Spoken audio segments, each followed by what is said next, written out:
Hi, in the last video we added some functionality to this real-world application to be able to view a person's prescriptions through the GUI. So at the moment we can view this person's prescriptions. In this video we'll add some new functionality to the web app. We'll enable the adding of new prescriptions. So let's get to it. To our controller in our application, we'll add a new action that takes some input, i.e. some prescription information.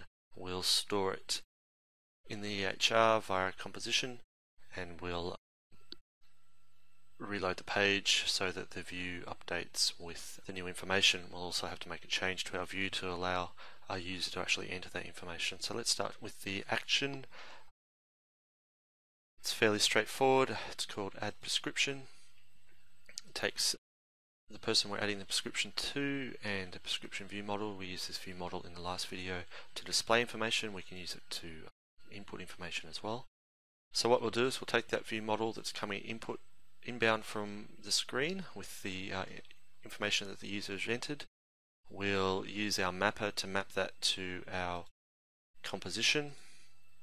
We'll use our HR provider to save that information as we've seen in the first video. We'll tell the user that something happened, and then we'll redirect back to our screen, which will force a redisplay of the updated information. Now obviously this is a fairly simple implementation. We're not doing validation on the inputs, and we're not handling any possible error conditions. Obviously that is stuff that you would add in your real-world application. So our action is done. We need to go to our view and provide some mechanism to allow the user to enter information.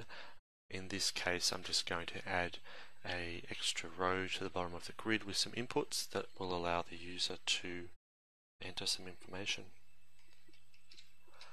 So here I'm just adding a form to the screen, new table row, and some inputs with some names that will automatically get bound to our view model by the standard ASP.NET MVC infrastructure.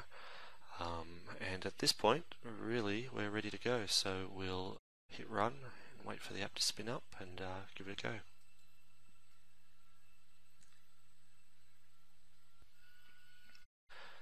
So now if we load up our patient and go to their prescriptions tab, we should be able to see some new functionality.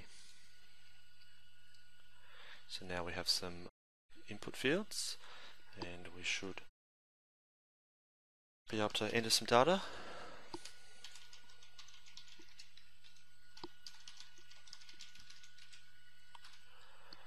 And we'll save.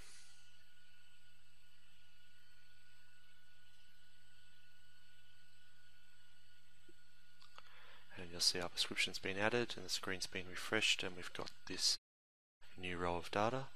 If we look at the raw EHR view of this patient, you'll see that we've got a new prescription in here. This one's Tylenol, the previous one was Panadol, I think. There we go. So